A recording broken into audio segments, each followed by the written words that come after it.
Fala pessoal do No Ataque, aqui é o Leandro e hoje eu vim aqui para falar sobre a Eurocopa, competição de seleções europeias que também começa essa semana.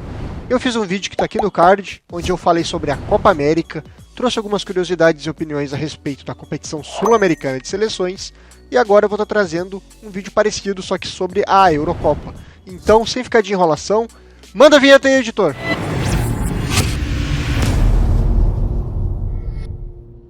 Então, pessoal, já vai deixando o like aqui no começo do vídeo, porque hoje eu vou estar trazendo algumas curiosidades bem bacanas sobre a Eurocopa, que pra mim, na minha opinião, ela é a melhor competição de seleções do mundo. Eu achei, por exemplo, a Eurocopa de 2016 melhor que a Copa de 2018. E acredito que a Eurocopa desse ano, ela também será melhor que a Copa do Mundo do ano que vem. Cara, por que eu acho isso? Não sei explicar, mas parece que é uma competição com uma atmosfera muito melhor e também com seleções melhores, né? Afinal, tem só a nata da Europa. A Copa do Mundo às vezes acaba deixando uma seleção ou outra de fora das grandes, como na última, que não teve a Holanda e a Itália. A Eurocopa, até mesmo as seleções mais fracas são boas seleções, têm seu padrão de jogo e é uma competição muito bacana de assistir, querendo ou não. A Eurocopa é, de certa forma, a Champions League das seleções, né? Eu, inclusive, tenho uma tese de que, cara, quem ganha a Copa América, Copa das Nações Africanas, a Eurocopa, já devia classificar direto para a Copa do Mundo, sem nem passar pelas eliminatórias. Isso engrandeceria as competições e também, é claro, não deixaria de fora nenhuma das melhores seleções aí dos últimos anos, né, quando vai disputar uma Copa. Mas eu tô aqui para trazer algumas curiosidades a respeito da Eurocopa.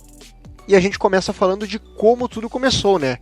Lá nos anos 50, um tal de Henri Delannoy, francês, que tinha sido secretário-geral da Federação Francesa de Futebol e foi o primeiro secretário-geral da UEFA, que foi criada em 1954, sugeriu, né, uma competição de seleções europeias. Afinal, até mesmo já tinham competições de seleções pelo mundo inteiro, além, é claro, da Copa do Mundo.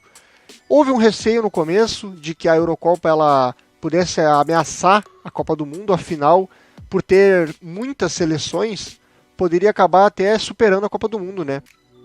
E também ela foi uma competição sugerida para acontecer paralelamente à Copa do Mundo a cada 2 anos. Acabou que acontece a cada 4 anos, como a gente já sabe, né? Mas, infelizmente, em 1955, o Henri Delannoy acabou falecendo, né? Ele que tinha sugerido essa ideia e tinha tido muito apoio do jornal tradicional francês L'Équipe, né? Tanto o Henri Delannoy quanto o L'Équipe tinham essa forte pressão, não digo pressão, mas na verdade tinham esse interesse e apoiavam essa criação dessa competição. Aí, o filho do Henri Delannoy, Pierre Delannoy, se juntou aí ao grupo dos jornalistas do L'Équipe e acabaram conseguindo convencer a UEFA lá de criar essa competição. A primeira edição da Eurocopa aconteceu no ano de 1960, porém o primeiro jogo aconteceu em 1958, exato. A competição ela concluiu-se nos anos 1960, mas acabou começando em 58. A primeira edição da Eurocopa aconteceu na França e ela começou a ser disputada em 1958, mais precisamente no dia 28 de setembro de 1958. O jogo inaugural foi entre a URSS, antiga União Soviética, que hoje é a Rússia, contra a Hungria. Os russos, vou chamar assim, venceram os húngaros por 3-1 e o primeiro gol da história da Eurocopa foi marcado por Anatoly Ilin, jogador da União Soviética, que hoje é a Rússia.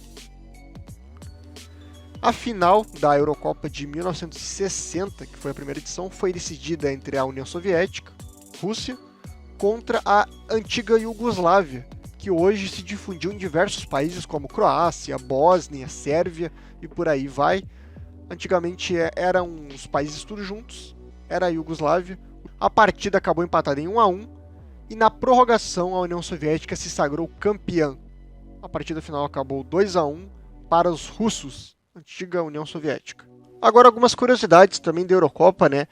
Vale ressaltar que a Inglaterra, ela sequer disputou uma final de Eurocopa. A Inglaterra não tem título da Eurocopa E a Holanda e Portugal, que não tem título de Copa do Mundo, tem Eurocopa. A Holanda ganhou em 1988 e Portugal ganhou em 2016. Então, aquelas que, na minha opinião, são as duas grandes seleções que ainda não têm Copa, que são Holanda e Portugal, têm Eurocopa. E a grande Inglaterra, que fundou aí o futebol, como a gente conhece hoje, né? Ela não tem nenhuma final disputada de Eurocopa. Os maiores artilheiros da Euro são Cristiano Ronaldo e Michel Platini, o francês. Ambos têm 9 gols. O Platini precisou só de uma Euro para fazer isso, fez lá em 1984, enquanto o Gajo precisou de 4 edições, 2004, 2008, 2012 e 2016. E vale lembrar que agora o Cristiano Ronaldo ainda vai jogar essa Eurocopa de 2020, que será disputada em 2021, e ele pode ultrapassar o Platini e se tornar isoladamente o maior artilheiro da história da Euro. As maiores campeãs da Eurocopa são a Espanha e a Alemanha. A Alemanha que foi campeã lá em 1972, 1980 e 1996. Já a Fúria, como é conhecida a seleção espanhola, ganhou as edições de 64, 2008 e 2012. E também, é claro, a seleção espanhola acabou sendo a única até hoje seleção que ganhou 2 edições seguidas de uma Eurocopa. E também, entre essas 2 Eurocopas, a Fúria acabou conquistando a sua primeira e única Copa do Mundo no ano de 2010. Outra curiosidade que eu achei bem interessante de estar trazendo aqui é as semelhanças do troféu da Eurocopa com o da primeira competição da Champions League, que era conhecida como a Copa dos Campeões Europeus. Se vocês olharem aí as fotos, são muito parecidos os troféus. A competição europeia Champions League, ela mudou, né? Hoje ela tem as alças da taça maiores, que dão o apelido de orelhuda, mas a Eurocopa se mantém fiel ao primeiro troféu. Cara, eu acho muito bonita essa taça, tem um grande charme. Tá aí a taça que se chama Taça Henri Delannoy, que é em homenagem ao francês que eu mencionei no começo do vídeo, que foi o grande incentivador da ideia da Eurocopa. Agora vamos falar sobre os maiores vices da Eurocopa, né? Eu trouxe os maiores campeões, que são Espanha e Alemanha, e também tem a Alemanha como uma das maiores vices, né? Assim como na Copa do Mundo a Alemanha está lá entre as maiores campeãs e maiores vices, na Eurocopa não é diferente. A Alemanha tem 3 títulos e tem 3 vices. Outra seleção que também tem 3 vice-campeonatos é a União Soviética, né? A Rússia, que também tem 3 vice-campeonatos. Uma curiosidade bacana de trazer aqui é o jogador mais velho a marcar em uma Eurocopa. Trata-se do austríaco Ivica Vastic, que em 2008 marcou contra a Polônia. Quando ele fez o gol, ele tinha 38 anos, 8 meses e 14 dias. E isso aconteceu na Eurocopa de 2008. Agora, o jogador com mais participações na história da Eurocopa é Cristiano Ronaldo, com 21 atuações. Também vai aumentar esse número neste ano, né? Afinal, ele vai disputar aí essa Eurocopa. Ele tem 21 jogos, disputados em 4 Eurocopas, e vai ampliar ainda mais essa grande marca, o Gajo. Uma coisa bacana da Eurocopa é que ela é uma competição muito marcante, né? Ela é bem organizada, acontece ininterruptamente desde 1960, a cada 4 anos tem a Eurocopa, e ela marcou muitas seleções aí que hoje são vivas no imaginário do pessoal, né? Como, por exemplo, a Holanda de 88, não só pelaquela camisa icônica que a Holanda vestia, como também por aquela geração de craques, que tinha Gullit, Kluivert, bom, por aí vai, é uma grande seleção. E também tem aquele maravilhoso gol do Van Basten, que era um doce, não um craque daquele time, aquele gol icônico que ele pega de primeira. Marcou demais uma geração, até hoje está bem viva a memória aí da seleção holandesa de 88. Outra seleção também muito marcada é a Dinamarca, de 1992, conhecida como a Dinamáquina, seleção absurda.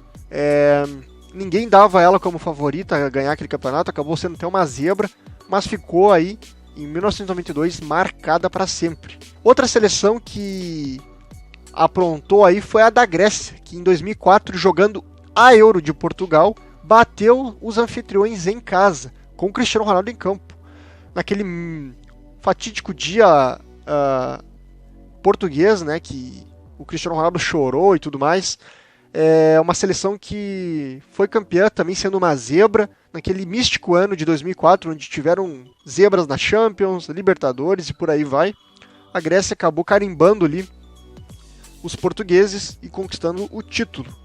Outra coisa bacana para trazer aqui sobre os campeões é que a Alemanha, dos 3 títulos que ela conquistou, 2 foram como a Alemanha Ocidental, que que foram em 72 e 80, né? A época que a Alemanha era dividida ainda entre Alemanha Oriental e Alemanha Ocidental, divididas pelo Muro de Berlim. A Alemanha Ocidental ganhou esses títulos. Hoje elas se unificaram novamente, né? As duas Alemanhas. Ela conquistou em 96 o tricampeonato e aí juntou todos os títulos. Uma tradicional seleção europeia que faz muito tempo que não ganha a Eurocopa é a Itália. Ela só ganhou uma vez e foi em 1968. Faz tempo que a Itália não levanta o caneco. Já a seleção francesa, que tem 2 Copas do Mundo, também ostenta 2 taças de Eurocopa. Uma delas em 84, que também marcou uma geração, a geração do Michel Platini, jogava demais naquela época. A França varreu todo mundo, conquistou seu primeiro título.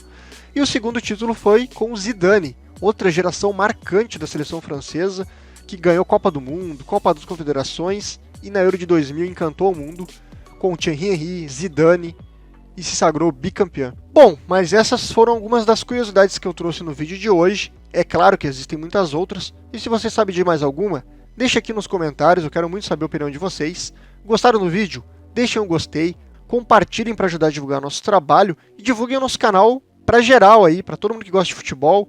A gente fala de Grêmio, somos gremistas, mas também falamos de futebol em geral. Esse tipo de vídeo que eu trouxe aqui hoje, se vocês gostaram, eu vou estar trazendo mais a respeito da Libertadores, Liga dos Campeões, N campeonatos aí do mundo afora. Mas era isso. Quer seguir os membros aqui do No Ataque? Tá tudo na descrição. Os nossos parceiros também. Tem link aqui da BetSul para você apostar lá pelo nosso link.